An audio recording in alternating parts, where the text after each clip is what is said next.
جب کوئی اپنا مر جاتا ہے نا تو پھر قبروں سے وحشت نہیں عشق ہو جاتا ہے۔ تھک گئی جو میری روح تو میں سجدے میں گر گئی، ٹوٹی جو دنیا سے امید تو میں اللہ سے جڑ گئی۔ ہمارے معاشرے میں بیٹی کے گھر سے پانی پینا حرام اور جائیداد میں سے حصہ ہڑپ لینا حلال سمجھا جاتا ہے۔ ہم ایسے منافق لوگ ہیں کہ کسی کی تکلیف کو اس کے گناہوں کی سزا سمجھتے ہیں اور اپنی تکلیف کو آزمائش۔ انسان امیدوں سے بندھا ایک صدی پرندہ ہے جو گائل بھی امیدوں سے ہے اور زندہ بھی امیدوں پر ہے۔ جو فقط نہیں دے سکے وہ ساتھ کیا دیں گے؟ جس تعلق کا کوئی مستقبل نہ ہو اسے چھوڑ دینا ہی بہتر ہوتا ہے۔ کچھ حادثے انسان کی بہتری کے لیے ہوتے ہیں لیکن انسان کو وقتی سمجھ نہیں آتی۔ کچھ وقت گزرنے کے بعد انسان کو سمجھ آتی ہے کہ جو بھی ہوا میرے حق میں بہتر تھا۔ سب سے بڑی دیانتداری اپنا محافظہ کرنا ہے۔ لوگوں کے دل آپ صاف نہیں کر سکتے مگر اپنا دل صاف رکھنا آپ کے اختیار میں ہے۔ یادیں ہمیشہ خاص ہوتی ہیں۔ کچھ روتے ہوئے دنوں کو یاد کر کے ہنستے ہیں اور کچھ ہنسنے کے دنوں کو یاد کر کے روتے ہیں۔ یہی زندگی ہے۔ رشتوں کی رسی کمزور تب ہوتی ہے جب انسان غلط فہمی میں پیدا ہونے والے سوالوں کا جواب بھی خود ہی بنا لیتا ہے۔ مسلسل جاری ہے مجھ میں ہی تعمیر میری، کہیں سے بنتا ہوں تو کہیں سے روز بکھر جاتا ہوں۔ حیران بیٹھا ہوں فقط کا دھاگا لے کر، روح کو رفو کروں کہ اپنے خواب بنوں۔ بیٹیاں آرازاں کرنے کی چیز نہیں ہوتی، بیٹیاں تو بہت انمول ہوتی ہیں، سینت کر رکھنے کے لائق، ذرا سی ٹھیس سے بھی ٹوٹ جاتی ہیں، بہت نازک ہوتی ہیں بیٹیاں۔ زندگی ایک کتاب کی طرح ہے، کچھ باب اداس ہیں، کچھ خوش کن اور کچھ پرجوش، لیکن اگر آپ صفحہ نہیں پلٹیں گے تو آپ جان نہیں پائیں گے کہ اگلا باب میں آپ کے لیے کیا ہے۔ ہر انسان دنیا میں اپنا کردار ادا کرنے آتا ہے، کسی کا کردار دنیا فتح کرنا ہوتا ہے اور کسی کا اس فتح کی تربیت کرنا۔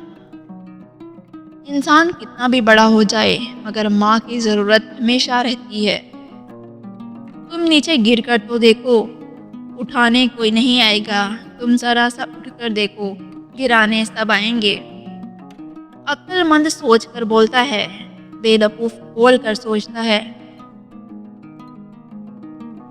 کچھ باتیں سمجھانے سے نہیں خود پر بیت جانے سے سمجھ میں آتی ہیں۔ اگر موت کے بعد اپنی مرضی کی زندگی گزارنا چاہتے ہو تو مرنے سے پہلے اپنے رب کی مرضی کی زندگی گزارو۔ زندگی برف کی مانند ہے، اسے نیک کاموں میں لگا دو ورنہ پگھلتے پگھلتے ختم ہو جائے گی۔ وقت کا جواب ہمارے جواب سے بہتر ہوتا ہے۔ وہ وقت صرف اس وقت جواب دیتا ہے جب ہم کسی کی زیادتی کا جواب دینے کی بجائے صبر سے کام لیتے ہیں۔ اللہ فرماتا ہے، زیادہ سوچنا، شکایت کرنا، خود پر بہت زیادہ دباؤ ڈالنا بند کرو، اس کی بجائے مجھ پر اعتماد کرو۔ تمہارا مجھ پر بھروسہ کہاں ہے؟ میں تم سے زیادہ تم سے محبت کرتا ہوں۔